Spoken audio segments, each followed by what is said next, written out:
잠언서 1장 4절로 7절입니다. 잠언 1장 4절에서 7절까지 읽겠습니다.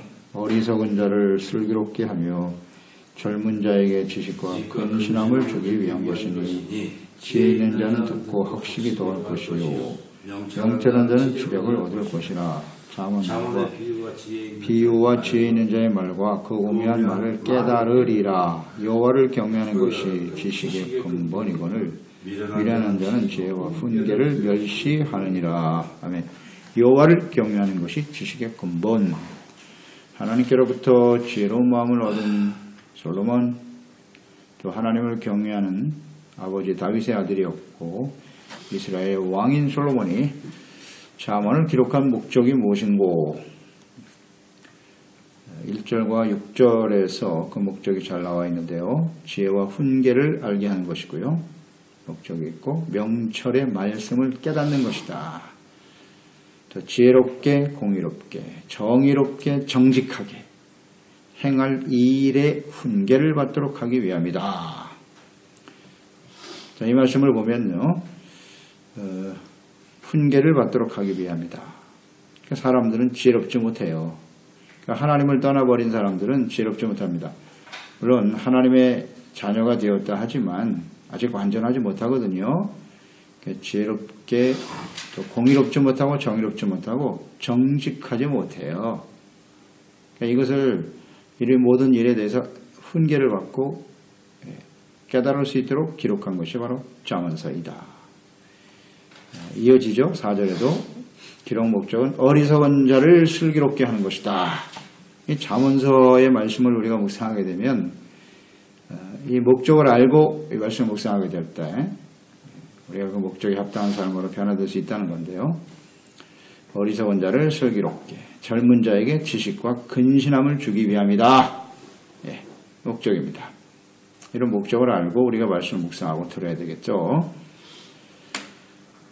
하나님을 알지 못하고 죄 가운데 헛된 삶을 살아가는 이것이 어리석음이거든요. 여기서 벗어나 하나님을 알고 그분의 뜻에 순종하는 지혜로운 삶을 살아가도록 깨우쳐 주기 위함이다. 어리석은 자와 슬기로운 자, 그러면 차이는 간단합니다. 하나님을 알고 그분의 뜻을 아느냐 모르느냐, 그것으로 구분이 되는 거예요. 하나님을 알고 그분의 뜻에 순종하는 삶이 가장 지혜로운 인생이다. 이것은 전도서를 통해서 충분히 묵상했죠. 하나님이 없이 세상에서 추구하며 얻는 명예나 영광 다 헛될 수밖에 없다는 거죠. 충분히 묵상됐습니다.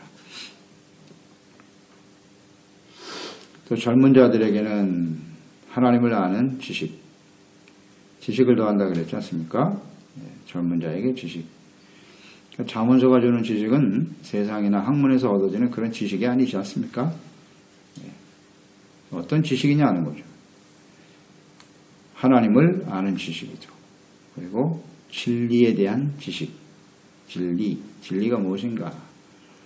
우리의 삶의 모든 시대에 모든 사람들에게 적용되어지는 진리와 지혜를 얻는 거죠. 지혜의 지식을 얻게 된다는 사실. 아주 지혜로워지는 것입니다. 특히 젊은 자에게는 매우 필요한 것이죠. 젊은 자들. 이 말씀, 잠언서 말씀을 우리가 자녀들에게 가르쳐야 돼요. 젊은 자녀들에게 끊임없이 가르쳐서 하나님과 그분의 뜻을 알고 성숙해 갈 수 있도록 해야죠. 또 근신함을 주기 위함이다 그랬어요. 근신함. 이 근신함이라고 하는 단어의 의미는 이런 거예요. 분별력이라는 뜻이에요. 분별력. 옳은 것을 분별할 수 있는 능력. 이게 근신함이라는 단어의 의미예요. 분별할 수 있는 무엇이 옳은 것이냐? 그러니까 옳고 그름을 판단할 수 있는 능력. 이것이 이제 명철과도 연결이 되는 거죠. 명철과 근신함은 같은 의미가 있다. 명철의 뜻이 뭐라 그랬죠? 선과 악, 거짓과 참과 거짓을 분별하고, 이게 명철이거든요. 그 결과가 어떠한지를 알고 살아가는 것 매우 중요하죠. 이 잠언서를 제대로 이해하지 못하면요, 깨닫지 못하면 분별력이 없다. 어떻게 살아가는 것이 지혜로운 인생인가, 가치 있는 인생인가, 선과 악, 참과 거짓을 분별할 수 있는 놀라운 은혜를 제공해 줍니다. 잠언서. 이것이 왜 중요하냐면 우리가 어떻게 살든지, 지혜롭게 살든지 어리석게 살든지 둘 중에 하나일 텐데, 명철한 분별력을 가지고 인생을 사는 사람과 그렇지 못한 사람들, 반드시 하나님 앞에서 그 행한 일에 대해 심판을 받게 된다. 전도서 12장 14절 마지막 절에 우리가 묵상했죠. 선악간에 그 행할 모든 일에 대해서 하나님 앞에서 심판을 받는다 그랬습니다. 그렇습니다. 사람이 죽는 것은 다 정한이 이치고 그 다음엔 반드시 심판이 있기 때문에 이 잠언서 말씀을 잘 듣고 깨달아 그 말씀에 따라 순종하며 사는 사람, 그것이 하나님을 경외하는 인생이고 그 결과가 이제 하나님 앞에 영광이 되는 주님과 함께 온전한 하나님의 나라를 유업으로 받게 되는 사람이 되겠죠. 5절 지혜가 있는 자는 듣고 학식을 더할 것이다. 기록 목적. 지혜가 있는 사람, 즉 하나님을 알고 경외하며 섬기는 사람들이겠죠. 그들에게는 학식을 더해준다는 거죠. 하나님과 그분의 뜻을 알아가는 일에 더욱 성숙하게 될 것이다. 어리석은 자는 이런 지혜를 얻게 되고 하나님을 아는 사람은 더욱더 성숙하게 된다. 명철한 자는 지략을 더할 것이다. 명철한 자, 선과 악, 거짓과 참을 분별할 수 있는 능력을 가진 사람들에게는 더욱더 지혜를 얻게 된다는 뜻이에요.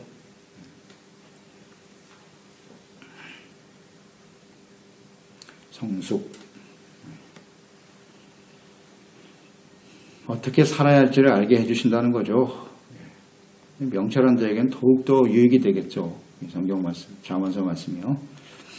그래서 골로새서 1장 9절로 10절에 보면 골로새 교회 성도들을 향한 사도 바울의 기도가 나오지 않습니까? 이로써 우리도 듣던 날부터 너희를 위하여 기도하기를 그치지 아니하고 구하노니, 그 기도의 제목이 뭐냐? 너희로 하여금 모든 신령한 지혜와 총명에 하나님의 뜻을 아는 것으로 채우게 하시고 주께 합당하게 행하여, 이런 게 지혜거든요. 주께 합당하게 행하여 범사에 기쁘시게 하고, 모든 일에 선한 일에 열매를 맺게 하시며 하나님을 아는 것에 자라게 하시고. 여기 지혜, 명철, 하나님의 뜻, 주께 합당히 행하는 것, 범사에 기쁘시게 하는 것, 모든 선한 일에 열매를 맺게 하는 것, 이것을 더해주는 것이 하나님의 말씀, 전체의 하나님 말씀이겠지만 잠언서 말씀에 아주 축약되어 있다, 이렇게 볼 수 있겠죠. 잠언서 말씀에 우리에게 큰 유익을 주는 겁니다. 구하노니 그랬으니까 이것도 우리의 기도 제목이 되어야 하고, 또 우리뿐만 아니라 우리 젊은이들에게 그랬습니다. 우리 자녀 세대가 이 잠언 말씀을 잘 듣고 깨달아서 이렇게 지혜와 총명으로 하나님과 하나님의 뜻을 아는 것에서 성장해 가도록 하는 것, 그것을 제공한다고 말씀하셨어요. 그걸 목적으로 기록되어진 책 말씀이다. 6절 잠언, 비유, 지혜 있는 자의 말, 오묘한 말을 깨닫게 된다. 깨달음. 잠언의 말씀과 비유, 지혜 있는 자의 말, 오묘한 말을 깨닫게 된다고 그랬는데요. 이 오묘한 말이라고 하는 뜻은 이런 거겠죠. 심오한 뜻, 오묘하다, 심오하다. 또 이해하기 어려운 말의 진정한 의미, 의미를 깨닫는 거예요. 오묘한 말이라는 것은. 성경 말씀은 오묘한 뜻, 오묘한 말 맞죠? 그 말씀에는 심오한 뜻이 있어요. 단어 하나에도 하나님의 마음과 뜻이 담겨져 있지 않습니까? 우리가 묵상하면 묵상할수록 점점 깊어지지 않아요? 성경 말씀은요. 심오하죠. 심오하다는 것은 하나님의 마음과 뜻을 점점 알아가게 된다는 것이에요. 또 이해하기 어려운 말, 그래요. 하나님이 주시는 지혜와 명철함이 없으면 이 하나님에 대해서 이해하기가 참 어렵습니다. 오묘한 말이죠. 그러나 하나님이 주시는 지혜를 가지게 되면 이 모든 하나님의 뜻을 깨닫게 되는 것이다. 이 잠언서가 이런 놀라운 은혜를 우리에게 제공한다는 겁니다. 잠언서를 깊이 묵상하고 깨닫게 되면 심오한 깊이 있는 신앙생활을 하게 된다는 거예요. 하나님의 그 말씀의 진정한 뜻을 알기 때문에 깊어진다, 신앙이. 너무나 당연하죠. 우리가 신앙생활을 해도 이렇게 좀 가벼운 분들이 있잖아요. 깊이가 없는 뿌리 같은 거죠. 돌박과 같이 잠시 잠깐은 기뻐하는 것 같다가 조금 자신의 뜻대로 되지 않으면 쉽게 시험 들고 넘어지는 깊이가 없기 때문에 그래요. 심오한 하나님의 뜻을 잘 몰라서 그래요. 그런 행동은 지혜롭지 못한 행동이에요. 깊이가 있어야죠. 그런 사람은 흔들림이 없죠. 확신이 넘치고 굉장히 가볍죠. 신앙생활. 이런 사람들은 반드시 잠언서 말씀을 묵상해야 돼요. 그럼 깊이를 준다지 않습니까? 그리고 하나님의 뜻을 잘 모르겠다. 이것도 문제거든요. 잘 이해가 안 되고. 그러나 이 잠언서 말씀을 통해서 깨닫게 된다. 깨달음을 제공한다 그랬어요. 그러니까 이 깨달음이라고 하는 것은 일단 자신의 삶에 적용이 되겠죠. 적용을 시켜서 좀 바르고 가치 있는 인생을 살게 되죠. 하나님의 뜻이 무엇인가, 또 그게 그 말씀에 순종하는 의의 삶, 또 하나님의 인도하심, 또 이렇게 하는 것이 어떻게 하는 것이 하나님을 기쁘시게 하는 삶인가, 이런 것도 생각하게 되고요. 전국적으로는 하나님의 나라죠. 이것을 더욱더 우리는 얻게 된다. 하나님의 나라 다스림에 순종함으로써 주시는 의와 평강, 기쁨, 이런 것들을 깊이 맛보게 되겠죠. 또 지혜를 갖지 못한 사람들, 연약한 사람들을 이제 우리는 가르치게 되는 거예요. 이 깨달음은 자기 자신뿐만 아니라 다른 사람들에게도 영향을 주게 되겠죠. 네. 그래서 가르칠 수 있어요. 그리고 이것이 바른 길이다. 이 길이 생명의 길이고 이것이 가장 가치 있고 옳은 길이다. 라고 인도할 수 있는 거예요. 이게 잠언서를 기록한 목적이에요. 나 자신뿐만 아니라 예수님께서 여기 비유라는 말씀이 나오죠. 예수님께서도요. 비유의 말씀을 하셨어요. 주로 비유로 굉장히 많이 말씀하셨죠. 비유라는 말을 찾아보시면 신약성경에 얼마나 많은 비유의 말씀들이 나오는지 알 수 있어요.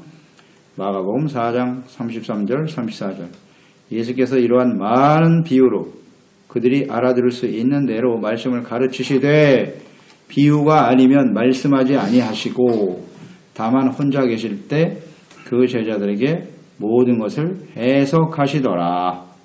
그러니까 이제 비유로 말씀을 하셨다는 것은 이해를 돕는 거 아니겠어요? 이해. 깨달을 수 있도록. 그 진정한 의미가 무엇인지를 깨닫게 할 수 있도록 하도록 하기 위해서 비유로 말씀하셨고, 그러나 문제는 이 비유의 말씀들을 잘 이해하지 못하더라는 거예요. 참 이게 중요한데요. 이 비유라는 말을 잘못 해석할 수도 있어요. 받아들이는 사람의 입장에서는 그것을 잘못 이해하거나 잘못 해석할 수도 있다고요. 그래서 사실 조심해야 되죠. 그래서 예수님께서는 비유로 말씀을 하신 다음에 제자들에게 여기 모든 제자들에게 이것을 해석해 주셨다. 이것을 잘 예를 들면 이런 거겠죠. 예수님께서 그 부자의 비유를 드셨잖아요. 부자가 천국에 들어가는 것이 얼마나 어려운지 낙타가 바늘귀 들어가는 것보다 더 어렵다고. 차라리 낙타가 바늘귀에 들어가는 것이 부자가 천국 들어가는 것보다 쉽다. 이런 비유를 말씀하시니까 이 제자들이 뭐라고 말했냐면 그러면 이 세상에서 천국 갈 사람 아무도 없네요. 누가 하나님의 나라에 갈 수 있겠습니까? 못 들어간다는 뜻이 아니거든요. 그만큼 어렵다는 거다. 그러나 예수님께서 하나님께서는 하실 수 있다. 이 구원이라는 것이 하나님의 은혜로 되는 것임을 이제 설명하고 계신 것인데요. 이게 잘못 이해를 한단 말이에요. 이렇게. 그래서 예수님은 반드시 해석해 주셨어요. 그래서 이 비유의 말씀은 성경을 중심으로 해서 해석되어지는 것이 맞아요. 여기 성경에 없는 이상한 해석을 하면 안 됩니다. 또 성경도 여기저기 갖다 붙여서 자신의 뜻대로 해석해서도 안 되는 것이고 예수께서 하신 그대로 해야 돼요. 그대로 해요. 그래서 이 비유라고 하는 것이 잘못된 해석을 하게 되면 안 된다는 거. 특히 요즘 신천지가 교회와 성도들을 미혹하고 있는데 거기서 주장하는 게 뭐냐면 비유풀이. 그 비유를 아주 잘못되게 해석을 한단 말이에요. 그래서 사람들을 속이잖아요. 잠언에는 많은 비유의 말씀을 주시는데 그 하나님의 뜻을 잘 이해하고 깨달을 수 있도록 해주신다. 사실은 그렇게 어려운 말은 아니거든요. 그래서 7절 말씀에 여호와를 경외하는 것이 지식의 근본이다. 기록 목적이 6절까지의 말씀이라고 본다면 7절의 말씀은 성경 전체의 핵심적인 내용이죠. 잠언서를 통해서 우리는 하나님을 경외하는 것이 지식의 근본임을 깨닫게 될 것이다.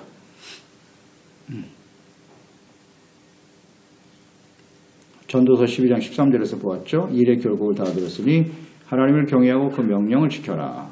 이것이 모든 사람의 본분이다. 모든 사람의 본분. 하나님을 경외하는 것이란 뭐냐? 하나님을 거룩한 두려움으로 주님 하나님을 존경하는 거죠. 그러기 위해서는 그 명령을 지키는 것이고 두려워하는 마음으로 명령을 순종하는 것. 이것이 하나님을 경외하는 것입니다. 명령과 순종이 이어지지 않으면 그건 하나님을 경외하는 게 아니에요. 이건 아주 분명하죠. 그런데 우리가 지난 시간 묵상했죠. 이렇게 하나님을 경외할 수 있는 사람은 어떤 사람이다? 하나님과의 인격적인 만남이 있는 사람이다. 하나님을 아는 사람이다. 그러니까 이 잠언서가 말이죠. 하나님을 경외하는 여호와를 경외하는 것이 지식의 근본임을 우리에게 깨우쳐 주는 말씀이거든요. 그러니까 이 잠언 말씀을 우리가 잘 묵상하게 되면 또 성경 말씀을 통해서 우리가 하나님을 경외하게 된다는 거 아닙니까? 하나님을 만날 수 있다는 겁니다. 이 경외라는 건 하나님을 만나는 거예요. 인격적으로. 이거 잘 묵상해 보세요. 하나님을 만나고 하나님을 알고 그분의 뜻을 알고 겸손해지는 거예요. 그리고 그분을 경외하고 순종하게 된다. 소중하지 않습니까? 이 잠언서 말씀? 자, 우리는 어디서 하나님을 만날 수 있나요? 어디서 인격적인 하나님을 만날 수 있습니까? 성경 말씀입니다. 여기서 하나님을 만나야 돼요. 하나님이 여기서 만나주십니다. 잘 아시죠? 성막을 잘 보세요. 성막에 하나님께서 거기서 임재하여 계시면서 어디서 만나주셨다? 속죄소.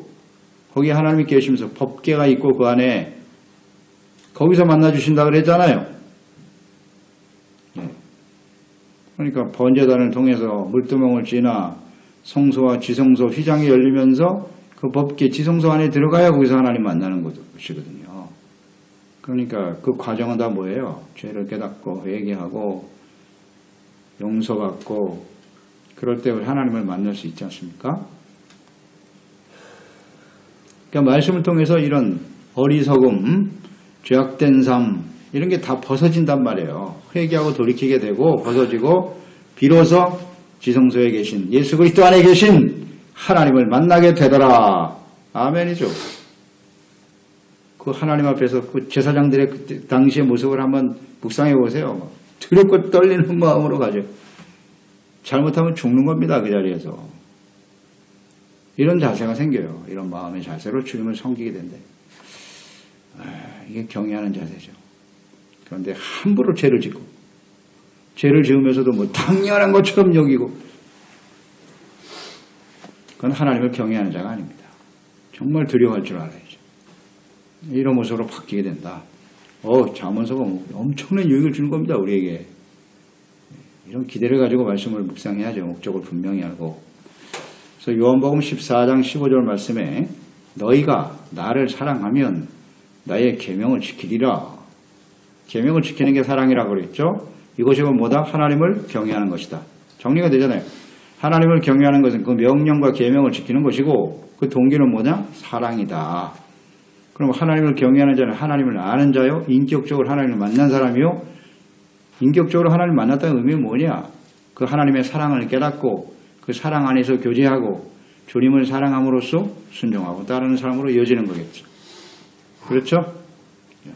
그래서 여호와를 경외라고 하는 것은 하나님과의 만남, 자신의 죄를 깨닫고 회개하고 용서받는 의의 삶으로 이어지는 것이고 그게 주님의 말씀을 명령에 순종하는 거고 그게 하나님을 사랑하는 것이다. 이게 하나님을 경외하는 거예요. 이 정리가 돼요. 어떻게 하는 것이 하나님을 경외하는 것인가 알아야죠. 이걸 질문했는데 그 대답을 못하는 사람들이 꽤 많아요. 어떻게 하는 게 하나님을 경외하는 겁니까? 예배만 열심히 드리면 된다? 그렇지 않아요. 그게 전부는 아니거든요. 거기 보면 근본이라는 말이 나오죠. 여호와를 경외하는 것이 지식의 근본이라고 그랬죠. 이 근본이라는 단어가 또 중요해요. 이거 히브리의 레시트라고 하는 말인데요. 이 레시트라고 하는 것은 세 가지 의미가 있어요. 첫째, 시작. 시작을 의미하는 거예요. 그러니까 우리 인생의 시작, 출발점, 이게 하나님을 경외하는 데 있어야 된다는 거고 시작이 잘못되면 끝이 잘 될 수가 없겠죠. 두 번째 의미는 가장 고상하고 훌륭하다는 뜻이에요. 훌륭한 지혜, 가장 고상하다. 세 번째는 기원, 기초, 이게 근본이라고 하는 뜻이에요. 그러니까 하나님을 경외하는 것이 우리 인생 사람으로서 가장 중요한 시작이 되어야 한다는 것이고 또 고상하고 가치 있는 삶의 중심이 되어야 되는 것이고 기초가 기본이 된다. 그렇죠? 그러니까 기초를 바로 세우는 거예요. 하나님을 바르게 섬기는 거죠. 그래서 여기 시작이라 그랬으니까 근본, 하나님을 경외하는 근본이니까 사람들을 우리가 하나님을 알도록 하기 위해서 가장 먼저 가르쳐야 될 게 뭐냐? 잠언서라는 거예요. 잠언서. 이게 기초가 돼야 된다는 거잖아요. 그러니까 초신자들에게 가장 중요한 게 잠언이에요. 잠언. 하나님을 잘 모르는 사람, 젊은 사람들 잠언을 알아야 돼요. 이걸 기초로 삼아야 돼요. 기초. 그런 뜻이에요. 근본. 가장 고상하다. 고상한 지식. 고상하니까 빌립보서 3장 8절로 9절 말씀을 묵상하게 되네요. 사도 바울의 고백이죠. 또한 모든 것을 해로 여겼다. 내 주 그리스도 예수를 아는 지식이 가장 고상하기 때문이다 그랬어요. 그를 위하여 모든 것을 잃어버리고 배설물로 여긴다. 그리스도를 얻고 그 안에서 발견되려 함이니. 예. 가장 고상한 삶의 기초가 뭐냐? 하나님의 지혜인 예수 그리스도를 아는 것이다. 네, 이렇게 고백했죠. 잠언서가 우리의 삶에 가장 고상한 것이고 가치 있는 것임을 확신하면서 인생을 살게 한다. 그 다음 미련한 자는 지혜와 훈계를 멸시하게 될 것이다. 네, 지혜로운 자와 미련한 자. 그러니까 이 잠언서 말씀을 묵상하면서 미련한 사람이 어떤 사람인가를 깨닫게 된다는 거예요. 그러니까 이 지혜와 훈계를 멸시하게 된다. 이 말씀들을 불순종하는 사람들일 것이고 또 이 하나님의 뜻에 대해서 무관심하고 거부하는 사람들일 텐데 잠언서를 읽어가면서 이렇게 명철을 얻을 수도 있고 또 하나는 자신이 얼마나 어리석은 자인가를 깨닫게 되는 거죠. 이 말씀들을 들으면 이건 내가 미련한 말과 행동을 했구나 하는 걸 깨닫게 되고 돌이킬 수도 있고 아니면 그것을 거부하게 되면 미련한 자로 인생을 살게 되는 것이죠. 명철을 얻을 수 있도록 기회를 주는 것이에요. 완고와 무지와 어리석음에서 벗어날 수 있는 기회를 주시는 거다. 명철의 말씀을 들을 때. 근데 이것을 그대로 믿고 따르지 않는다는 뜻이겠죠. 멸시한다 그랬으니까 이것을 불순종하게 되면 그건 미련한 자가 되는 것이다. 이렇게 정리가 되네요. 그러니까 잠언서 말씀을 묵상하면서 순종하는 지혜로운 인생이 될 것인가 아니면 그것을 거부하고 멸시함으로써 미련한 인생이 될 것인가. 근데 우리는 이것을 거부하고 멸시하는 모습이 훨씬 더 많지 않습니까? 그러니까 이런 말씀을 수시로 묵상을 하면서 자신의 위치를 점검하고 지혜로운 삶을 결단하는 사람들이 되어야 하겠지요. 그렇습니다. 하나님 아버지, 오늘도 우리가 이 잠언서의 말씀을 기록한 목적이 무엇이며 잠언서의 핵심 요절이죠. 여호와를 경외하는 것이 지식의 근본, 삶의 기초가 되고 또 이것이 하나님을 섬기는 자들의 시작이 되는 것이고 시작이 잘못되면 마지막도 좋은 결실을 얻을 수 없다는 거죠. 그만큼 시작이 매우 중요한데요. 하나님을 바르게 경외하는 지혜와 지식을 주는 것이 바로 잠언서죠. 미련하고 어리석은 자들을 깨우쳐 주시고 또 명철한 자에게는 더욱더 지략을 더해 주시며 지혜를 얻는 소중한 말씀이네요. 하나님 기도하옵기는 이 잠언 말씀이 우리 자신뿐만 아니라 하나님의 신의 은혜를 깨달아 우리의 삶이 지혜로운 인생이 될 뿐만 아니라 많은 사람들에게 이 지혜의 말씀을 가르치고 특히 우리 후대 자녀 세대들에게 이 하나님을 경외하는 말씀을 잘 가르쳐서 모두 하나님의 은혜 가운데 하나님과 함께 동행하는 하나님을 이 말씀 속에서 만나고 또 그분을 사랑하고 또 하나님의 도우심과 인도하심 속에서 살아가는 가장 확실한 인생을 살게 하소서. 예수님의 이름으로 기도드리옵나이다. 아멘. 잠언서 1장 4절로 7절입니다.